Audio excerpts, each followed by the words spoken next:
100 জনে 99 জন মানুষ যুদ্ধে মারা যাবে, একজন মানুষ পৃথিবীতে বেঁচে থাকবে। কতজন মারা যাবে? 99 জনই মারা যাবে, একজন বেঁচে থাকবে। সেই একজন হবে পাক্কা ঈমানদার। একসাথে বলবেন আল্লাহু আকবার। একজন কি হবে? পাক্কা ঈমানদার।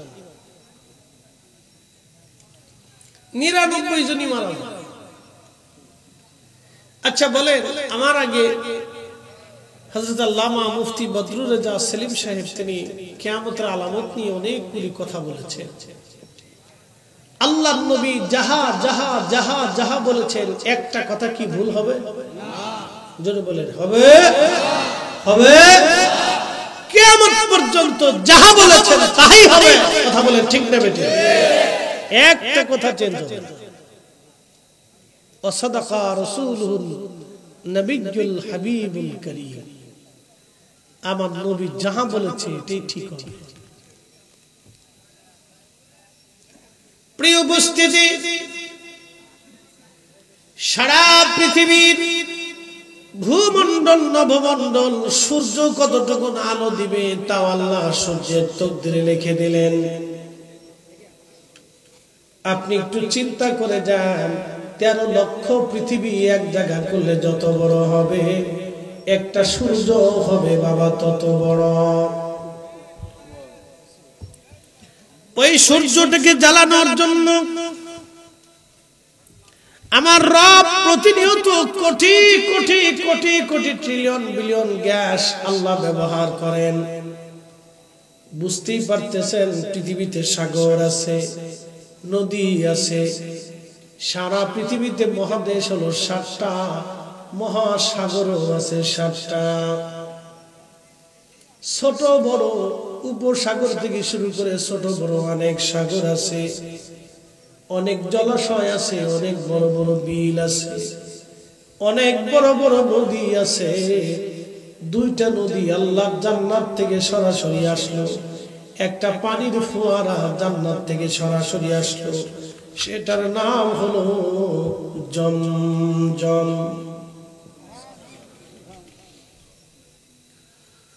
পৃথিবীতে সমস্ত পানি যদি শুকায় যায়, জমজমের পানি কোনোদিন শুকাবে না, নীল নদ শুকাবে না, ফোরাত শুকাবে না। মনোযোগ দিবেন, আল্লাহর দুনিয়াতে একটা পাহাড় আল্লাহ জান্নাতে যাবে, সে পাহাড়ের নাম হলো উহুদ। উহুদ আমার রাসূলকে ভালোবাসার জন্য একটা পাহাড় জান্নাতে চলে যাবে, অথচ মাউন্ট এভারেস্ট দুনিয়ার সবচেয়ে বড় পাহাড়। এত বড় পাহাড় হওয়া সত্ত্বেও মাউন্ট এভারেস্ট জান্নাতে যাবে না, কিন্তু উহুদ পাহাড় নবীকে ভালোবাসার জন্য আল্লাহর জান্নাতে জান্নাতে জান্নাতে চলে যাবে। একবার জোরে বলা যাবে কি ইয়া রাসূলুল্লাহ?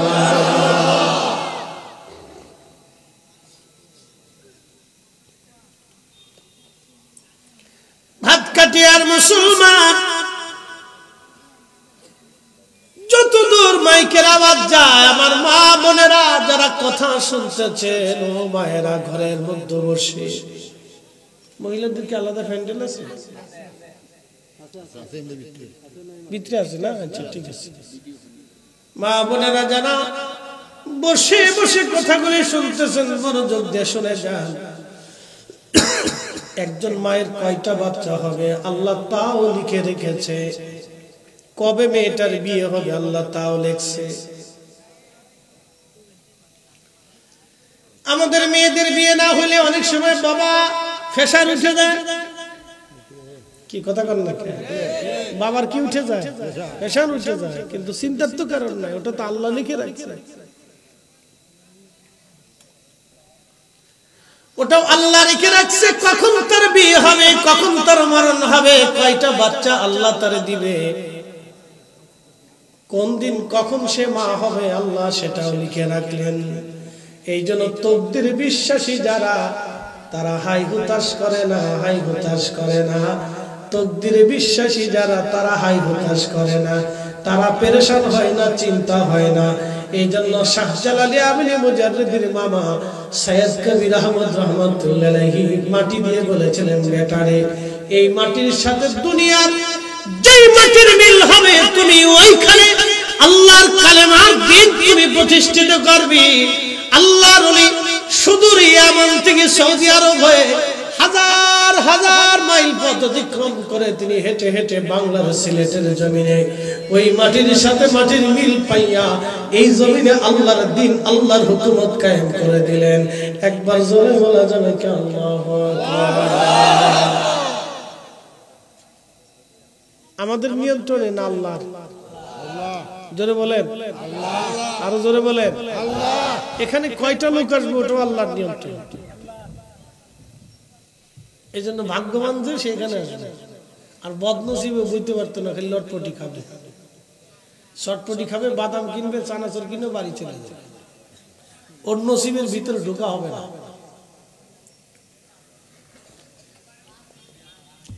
এবার একটা কঠিন হাসরের ময়দানে আফসোস করতে থাকবে, শুধু আফসোস করবে। হবিগঞ্জবাসী খুব মনোযোগ দিবেন। প্রত্যেকটা সৃষ্টির তকদির আমার আল্লাহ রাব্বুল আলামিন পুঙ্খানুপুঙ্খানুভাবে লিখলেন। আপনি কয়টা ভাতের দানা খাবেন, কয়টা ভাতের দানা আপনি খাবেন আমার আল্লাহ তাও লেখছে। আপনি কয়টা মাছ খাবেন তাও আল্লাহ লেখছে। হাজার হাজার কোটি টাকা থাকলে অনেক কিছু খাওয়া যায় না যদি রবের বিধানে না থাকে। কথা কন না কেন, ঠিক কিনা? হাজার হাজার কোটি টাকা থাকলেও খাওয়া যাবে না। কিন্তু বড় আফসোস, আমার দেশে যারা সুদে টাকা, হারাম টাকা, ঘুষে টাকা, অন্যায় করা টাকা, আজকে খবরে দেখলাম একজন কর্মকর্তা তিনি ঘুষ খায়, সরকারি কর্মকর্তা ঘুষ খায়। শুধু ঘুষ খায় না, কিস্তি সহকারে ঘুষ খায়, কিস্তির সিস্টেমে ঘুষ খায়। আবার টাকা গুনে গুনে নেওয়ার সময় কয় টাকা গুনে নেওয়া সুন্নত। কি বুঝলেন? আচ্ছা, কেউ যদি শুয়োরের গোশত খাওয়ার সময় বিসমিল্লাহ বলে খায়, হালাল হবে? টাকা গুনে নেয় আর কয় টাকা গুনে নেওয়া সুন্নত। কত কি বিরাট পুরে সুর আর সুর, কি সুরের সুর চিন্তা করে।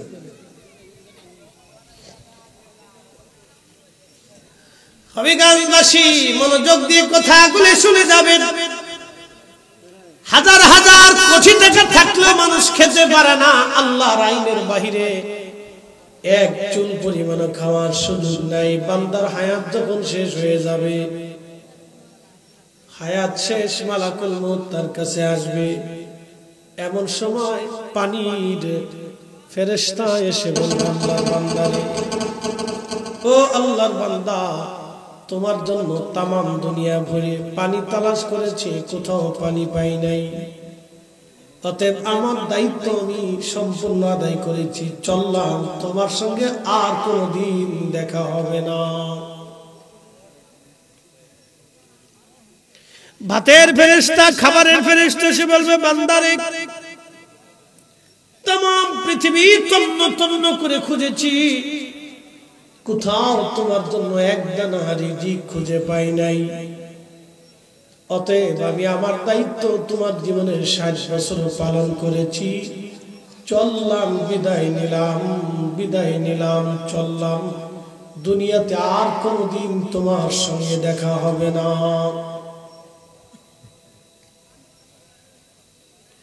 নিঃশ্বাসের ফেরেশতা বলবে, আল্লাহর বান্দারে, তামাম পৃথিবী ঘুরে তোমার জন্য অক্সিজেন তালাশ করেছি, কিন্তু তামাম দুনিয়াতে কোথাও তোমার জন্য অক্সিজেন খুঁজে পাই নাই রে বান্দা, চললাম, দুনিয়াতে আর দেখা হবে না। একদিন মাটির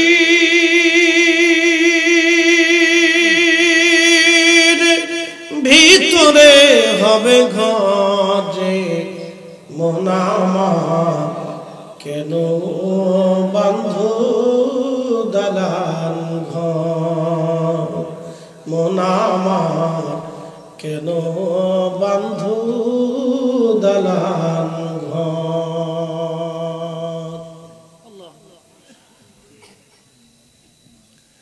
বন্ধু, নিরাপত্তার ফেরেশতা আপনারা জানেন, দেখবেন আমাদের নিরাপত্তার জন্য আল্লাহ ফেরেশতা নিয়োজিত রাখে। ছোট ছোট বাচ্চারা দেখবেন খাটের উপর থেকে পড়ে যায়, ব্যথা পায় না। কি কথা কন না? ছোট বাচ্চা পড়ে যায়, ব্যথা পায় না, হাত ভাঙে না, পা ভাঙে না, কিন্তু আপনি পড়ে দেখেন ওই ছোট্ট বাচ্চাটাকে নিয়ন্ত্রণ করে আল্লাহর ফেরেশতারা, আল্লাহ তার জন্য নিয়ন্ত্রণের ফেরেশতা দিয়ে দেয়। আপনি চলতেছেন, আপনার চলা আপনার নিয়ন্ত্রণের জন্য আল্লাহ ফেরেশতা দিয়ে দেয়। ফেরেশতা এসে বলবে, বান্দারে তামাম দুনিয়া ভরে খুঁজে দেখলাম, তোমার নিরাপত্তার কোন সিস্টেম, কোন ব্যবস্থা আর অবশিষ্ট আমার কাছে নাই। আমি চললাম, আর তোমার সঙ্গে দেখা হবে না, বিদায় নিলাম। ফেরেশতা তখন বিদায় নিয়ে রওনা হয়ে যায়।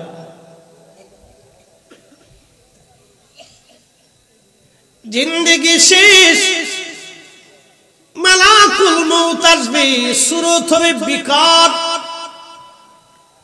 এত কঠিন কঠিন সুরত হবে তার, গগন বিদারী, পৃথিবী থেকে আসমান পর্যন্ত বিরাট আকৃতি দেখে রুহু পুরা দেহের মধ্যে দৌড় মারবে, এখান থেকে এখানে, এখান থেকে সেখানে। সারা শরীরের মধ্যে রুহুটা তখন দৌড়াদৌড়ি করতে থাকে, ছোটাছুটি করতে থাকে, পালাইতে চেষ্টা করে। তখন আজরাইল ডাক দেবে, হে খবিস রুহু, বের হয়ে আয়, আজকে তোর নিস্তার নাই, ধরে নিয়ে যাব রবের কাছে। ইন্না লিল্লাহি ওয়া ইন্না ইলাইহি রাজিউন।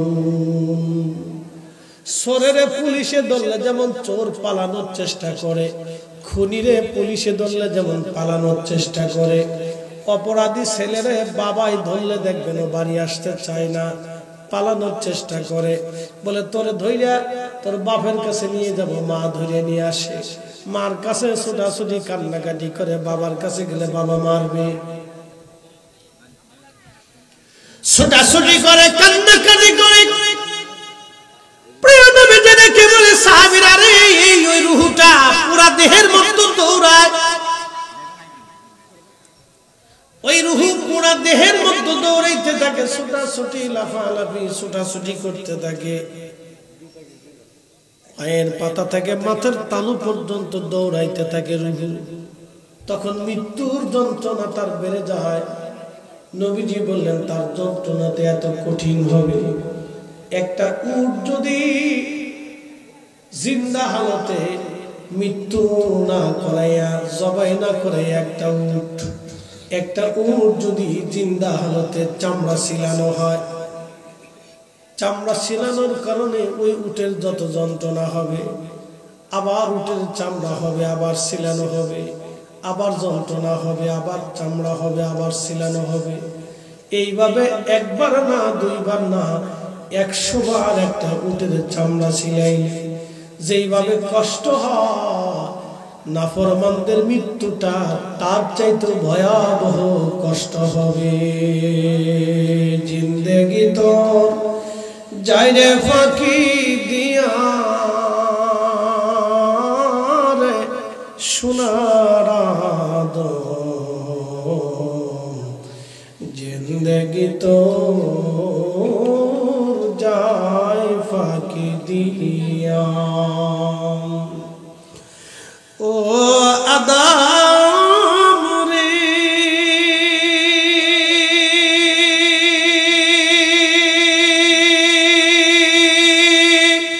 পাগ ধরিয়া গেছে দাড়ি, দন্ত বাসে গোটা চারি, সমন জারি গিয়াছে করিয়ারে সোনার আদম, জিন্দেগি তোর যায় ফাঁকি দিয়া। قل إن الموت الذي تفرون منه فإنه ملاقيه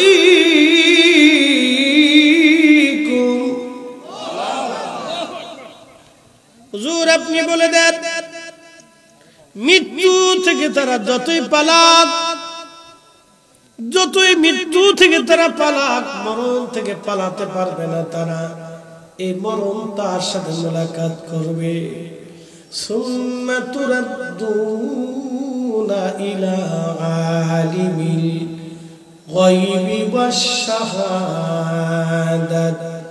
এমন একজন মালিকের কাছে সে ফিরে চলে যাবে, যে মালিক তার গোপনে গোপনে সব জানে। ফায়ুনাব্বিউকুম বিমা কুনতুম তা'মালুন। তুমি জীবনে যা করেছো আমার মালিক তাহা তোমাকে, আমাকে, আপনাকে, আপনাকে সব আমার আল্লাহ সব চক্ষু দিয়া রেকর্ড করাইয়া আল্লাহ টেলিভিশনের মতো দেখায় দিবে, তুমি এটা করছো, এটা করছো, এটা করছো।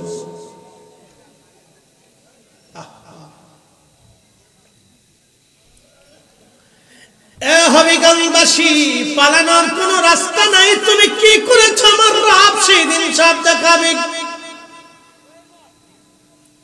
আমার মালিক সেই দিন সব দেখাবে। এই জন্য সাহাবী রাসূল যারা ছিলেন তারা আল্লাহকে ভয় করতেন। বিশ্ববিখ্যাত একজন বাদশা ছিলেন, তার নাম হযরতে খলিফাতুল মুসলিমিন ওমর ইবনে আব্দুল আজিজ রাহিমাহুল্লাহ, যাকে মুসলমানের দ্বিতীয় ওমর হিসেবে যাকে চেনা যায়। এত বড় আবিদ এবং জাহিদ বাদশা ছিলেন, এত বড় আশিক রাসূল ছিলেন তিনি, এত বড় আশিক রাসূল, এত বড় আশিক রাসূল ছিলেন। ইমাম সুয়ুতি আল-হাবিলিল ফতোয়া মাসালিকুল হুনাফা বিওয়ালিদাইল মুস্তাফার মধ্যে লেখেন। বুঝতে অসুবিধা? এই কথা বুঝতে কি অসুবিধা? ও রাস্তায় কারা, এই সব চলে আসতে, সব আসতে, ভাই চলে আসো, প্রিয় ভাই চলে আসো ভাইয়া, এখানে বসলে লাভ আছে ভাই। যেহেতু মাহফিল আসা হয়েছে তাহলে তো ঘুরে ফিরে লাভ নাই, কথা ঠিক কি না? এখান থেকে কিছু বুঝে যাওয়ার জরুরি, ঠিক আছে না? হ্যাঁ, ভলান্টিয়ার যারা আছে না, ছোট বাচ্চাদেরকে ভিতরে বসাই দেন, ওরা তো বুঝে না। ওরা আইসে দাদির পকেট থেকে কিছু টাকা আছে, বাপের পকেটে আছে, চাচারতে আছে, মামুরতে আছে, এই সব জায়গাতে গুছাই গেছে। এই লটপুরি চটপুরি বাদাম বাদাম চানাচুর এটা সেটা কিনে টিনে খাইয়ে টিয়ে ঘুরে চলে যায়। ওর মাহফিল লই গিয়ে ও কেন ওয়াজ বুঝে, তো ওদেরকে বসাইতে হবে। বসলে শুনতে শুনতে শুনতে শুনতে ও একদিন শ্রোতা হবে। একদিন আমরা ওই কাতারে বসা থাকতাম, আমরা কি এখানে আসছিলাম, ওই কাতারে বসা থাকতাম, ওই কোনায় বসা থাকতাম, ওই কোনায় বসা থাকতাম।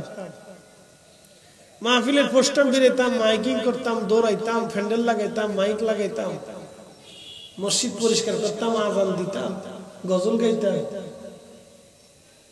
এখন আল্লাহ আমাদেরকে এখানে বসাইছে, আমাদের পরে আবার নেক্সট জেনারেশন এখানে আসে, কথা ঠিক কিনা? বেশি দিন তো না, বয়স হয়ে গেলে তো আপনারা পছন্দ করবেন। বক্তাদের জীবন কেমন জানেন?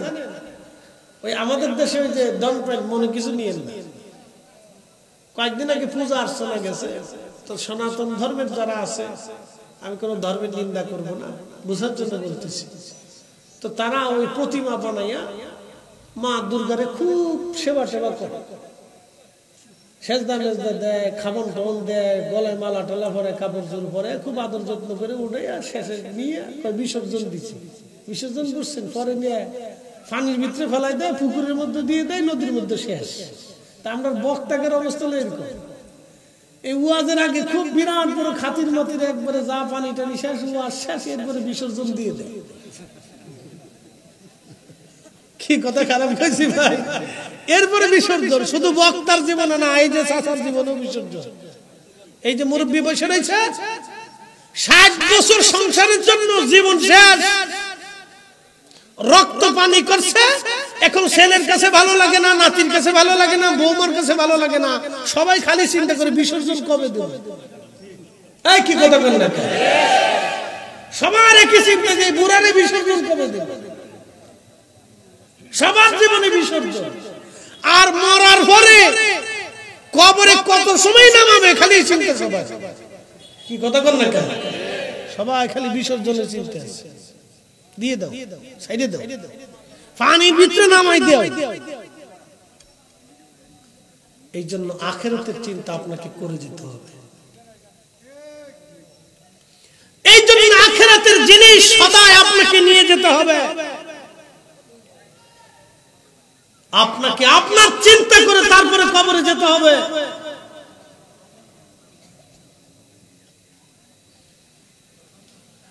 প্রিয় উপস্থিতি, খুব মনোযোগ দিয়ে কথাগুলি শুনবেন। আল্লাহ রাসূল বলতেছিলেন, আমার উম্মত রে তোমরা শুনে নাও, কবর এত ভয়াবহ জায়গা হবে, এত কঠিন জায়গা হবে কবর। আহা, এত কঠিন জায়গা কবর। সবাই কবরে নামাবে, সবাই বিদায় জানাবে, কেউ মনে রাখবে না। 5 বছর 10 বছর পরে সবাই ভুলে যাবে, ঠিক কিনা? সবাই কি করবে? ভুলে যাবে, মনে রাখবে না কেউ। সবাই খালি বিসর্জন দিতে পারছে, বিসর্জন। সাইডে দাও, সাইডে দাও। কবরে একবার নামায় চলে আসলে আপনার বন্ধু দেখবেন ওই রাস্তায় যায় বিড়ি টানতেছে।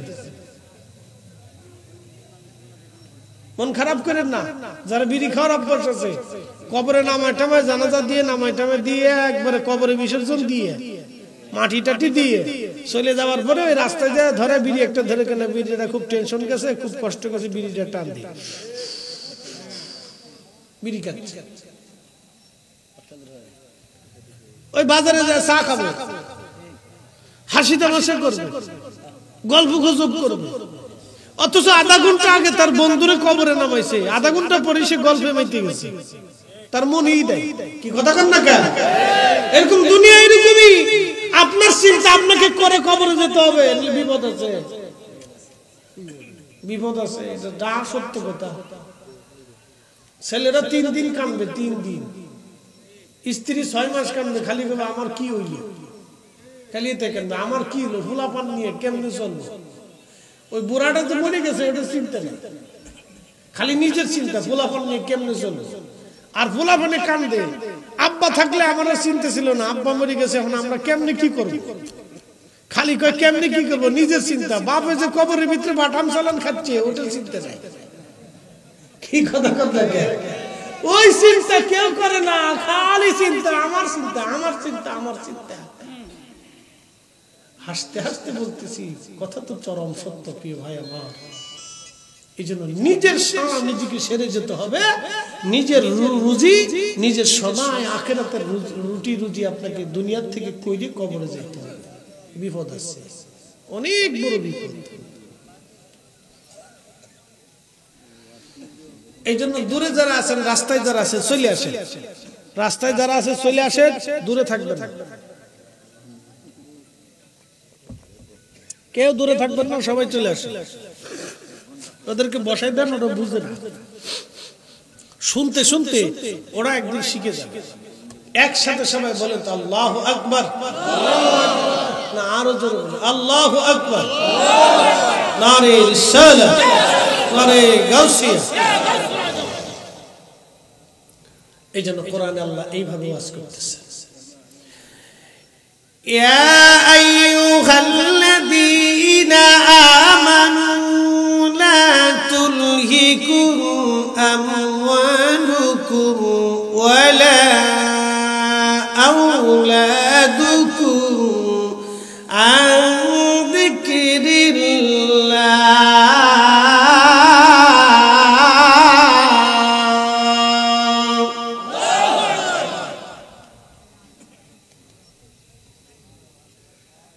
আল্লাহ রাব্বুল আলামিন কুরআনুল কারীমের ভিতরে এইভাবে আমার আল্লাহ বয়ান করলেন, হে ঈমানদার, লা তুলহিকুম আমওয়ালুকুম, সন্তান এবং সম্পদের মোহে পড়ে, আন যিকরিল্লাহ, আমি আল্লাহর জিকির থেকে তুমি গাফিল হইও না। সম্পদ এবং সন্তান, সন্তান এবং সম্পদের প্রেমে পড়ে আমার জিকির থেকে তুমি গাফিল হয়ো না, আমার আইনকে অমান্য করো না। বিশ্ববিখ্যাত খলিফাতুল মুসলিমিন হযরত ওমর ইবনে আব্দুল আজিজ। ইমাম সুয়ুতি মাসালিকুল হুনাফা বিওয়ালিদাইল মুস্তাফা এই রিসালার মধ্যে তিনি একটা ঘটনা লিখতেছেন। উনি এত বড় আশিক রাসূল, উনার মুসলিম খেলাফতের একজন গভর্নর খ্রিস্টানদের একটা লোককে মুসলমানের গোয়েন্দা ডিভিশনের এক গুরুত্বপূর্ণ দায়িত্বে দিয়ে রাখছে। খলিফা তাকে ডাক দিয়ে বলেন, গভর্নর আপনি কি একটা কাজ করলেন, মুসলমানদের গুরুত্বপূর্ণ একটা পদে একজন খ্রিস্টানকে এইভাবে দায়িত্ব দিলেন, সে তো সাম্রাজ্যের গোপন কথাগুলি প্রচার করে দেবে। ওই গভর্নর ডাক দিয়ে বলেন, খলিফা তাতে কি হয়েছে, সে খ্রিস্টান, তাতে অসুবিধা কি? খলিফা বললেন, না এটা তো গুরুত্বপূর্ণ একটা পদ। তখন ওই গভর্নর বলতেছে, খলিফাতুল মুসলিমিন আপনি কি জানেন না আমার রাসূলের আব্বা আম্মা তো কাফের ছিল? জোরে বলেন নাউজুবিল্লাহ।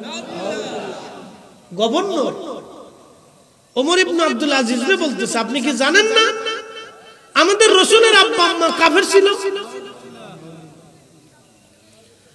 হযরত খলিফাতুল মুসলিমিন ইসলামের প্রথম মুজাদ্দিদ আশিক রাসূল কলিজার ভিতরে তখনই আগুন দাউ দাউ করে জ্বলে উঠছে। একসাথে বলবেন না আল্লাহু আকবার। কলিজার ভিতরে আগুন দাউ দাউ করে জ্বলে উঠছে। তখনই তিনি বলে উঠলেন, আহ কি বললি তুই, কি বললি তুই, এ গভর্নর, আমার রাসূলের আব্বা আম্মা জাহান্নামী, তারা কাফির বললি কি? আমি যদি তোর জিহ্বা এখন কেটে ফেলতাম, আমি যদি তোর হাত কেটে ফেলতাম, আমি যদি তোর পা কেটে ফেলতাম, একসাথে বললেন আল্লাহু আকবার। তুই আমার রাসূলের আব্বা আম্মাকে কাফের বললি, তোর জিহ্বা কেটে ফেলে দেওয়ার দরকার, তোর হাত কেটে ফেলে দেওয়ার দরকার, তোর পা কেটে ফেলে দেওয়ার দরকার। বললি কি নাফরমান, আমার সামনে থেকে চলে যা, কোনদিন আর আমার সামনে তুই আসবি না। মুসলমানের গভর্নরের দায়িত্ব ধরে রাখা যাবে না। একবার জোরে বলা যাবে আল্লাহু আকবার। আমাদের দেশে এক দল আছে,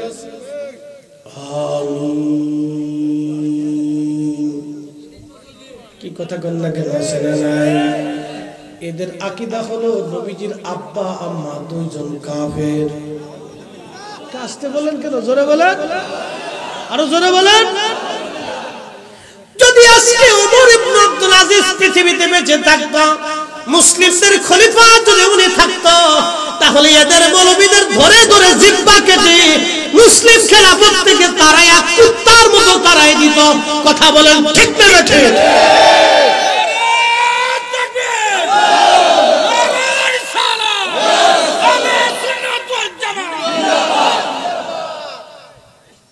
সচ্চে মুসলমান ওরা নামে মুসলমান, ইমানদারের ইমান নিয়ে করছে যারা খেলা, ওরাই তো আসলে এজিদেরই চেলা।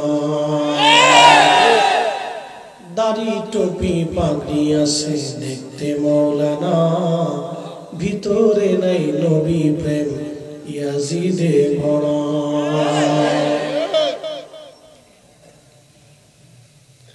বিশ্ববিখ্যাত খলিফাতুল মুসলিমিন আশিক রাসূল, ইসলামের প্রথম মুজাদ্দিদ, মুসলমানদের দ্বিতীয় ওমর ইবনে আব্দুল আজিজ রাদিয়াল্লাহু তাআলা আনহু, তিনি গভর্নরকে দূর দূর করে তাড়াই দিয়ে বললেন, দূর হ বেটা, আমার রাসূলের আব্বা আম্মাকে তুই কাফের মনে করিস, মুসলমানের গুরুত্বপূর্ণ পদে তোরে আর রাখা যাবে না। আহা, তিনি এত বড় আমানতদার বাদশা ছিলেন। ওনার স্ত্রীর নাম হলো ফাতেমা। একটা ছোট্ট সন্তান দুনিয়াতে আসছে, সন্তানটাকে কোলে করে নিয়ে ফাতেমাকে নিয়ে উনি হেঁটে হেঁটে বাইতুল মাল দেখার জন্য গেলেন। দেখেন তারা আল্লাহকে কেমনে ভয় করতেন। তারা আল্লাহরে ভয় করছে, আমরাও আল্লাহকে ভয় করতে হবে। আল্লাহ বলে দিলেন, ইয়া আইয়ুহাল্লাযীনা আমানুত্তাকুল্লাহা হাক্কা তুকাতিহি ওয়া লা তামুতুন্না ইল্লা ওয়া আনতুম মুসলিমুন।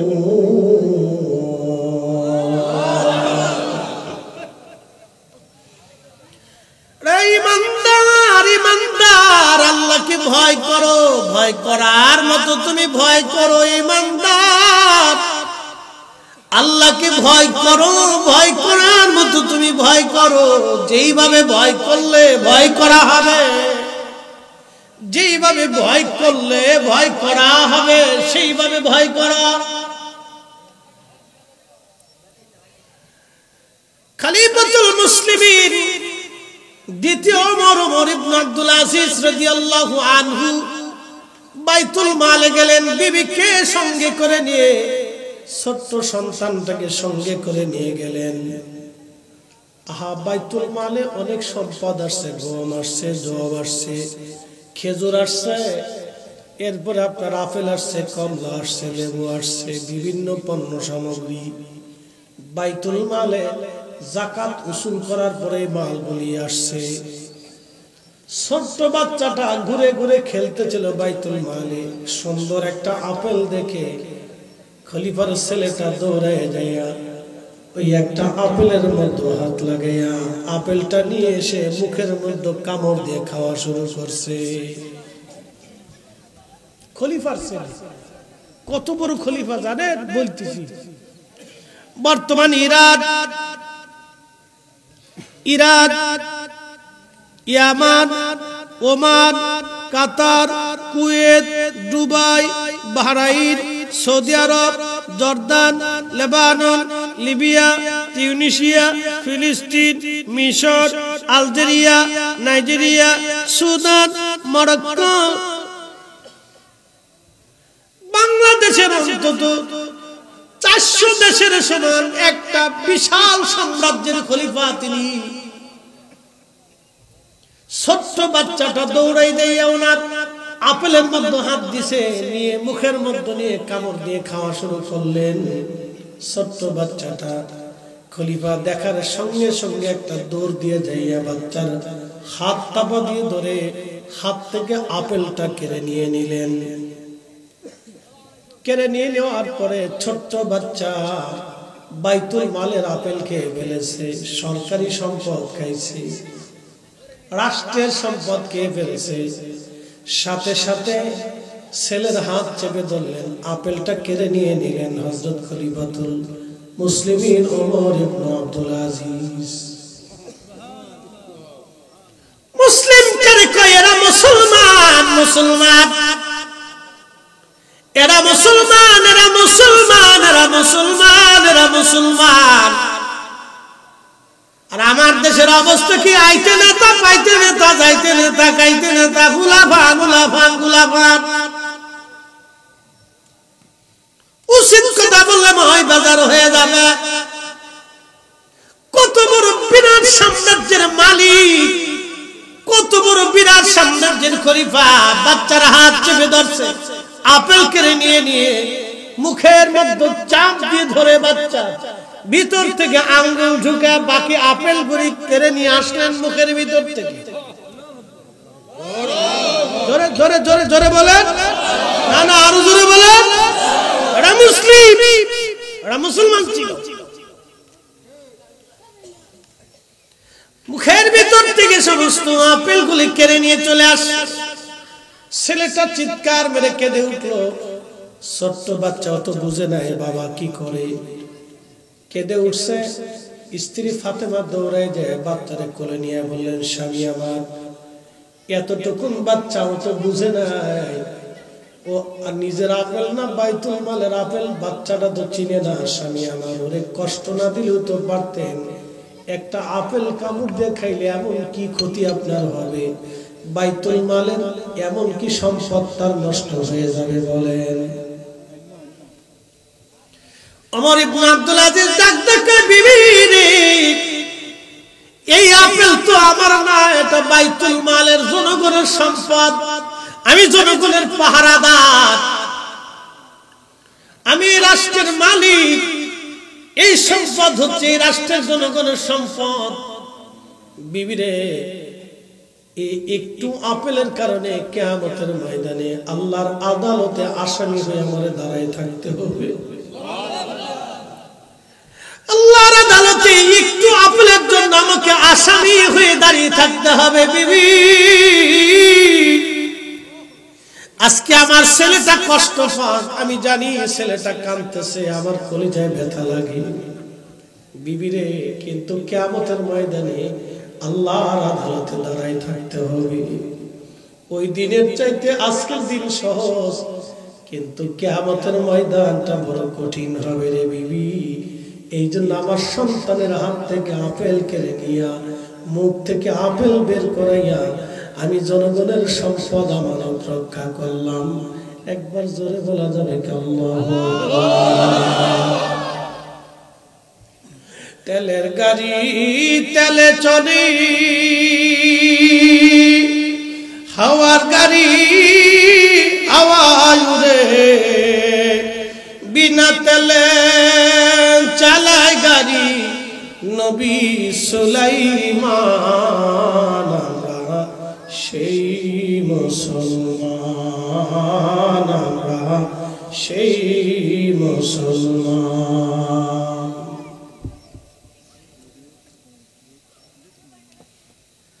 হাজিরিন, খুবই মনোযোগ দিয়ে শুনিয়া যাবেন বাবাজি। এই জন্য বলতেছি, নিজের সারা নিজে সেরে কবরে যেতে হবে। অন্যের আশায় বসে থাকলে হবে না রে বাবা। বড় কঠিন কবর, বড় কঠিন জায়গা। কেউ আপন হবে না, বন্ধু বান্ধব সবাই বিদায় জানায় চলে আসবে, কেউ সঙ্গে যাবে না, কেউ সঙ্গে যাবে না। এটা আপনাকে নিয়ে আপনার মতো আপনাকে করে নিয়ে যেতে হবে। হবিগঞ্জের মুসলমান তারা কত বড় ইমানদার ছিলেন। এই জন্য আল্লাহ বললেন, তোমরা আল্লাহকে ভয় করো, ভয় করার মতো ভয় করো। সাধারণভাবে ভয় করলে হবে না, ভয় করার মতো তোমরা আল্লাহকে ভয় করো। নবীজি মেরাজে যাচ্ছিলেন, যাওয়ার সময় নবী লক্ষ্য করলেন মিশরের একটা জায়গা থেকে, কবরের ভিতর থেকে আল্লাহ জান্নাতের ঘিরান আসতেছে।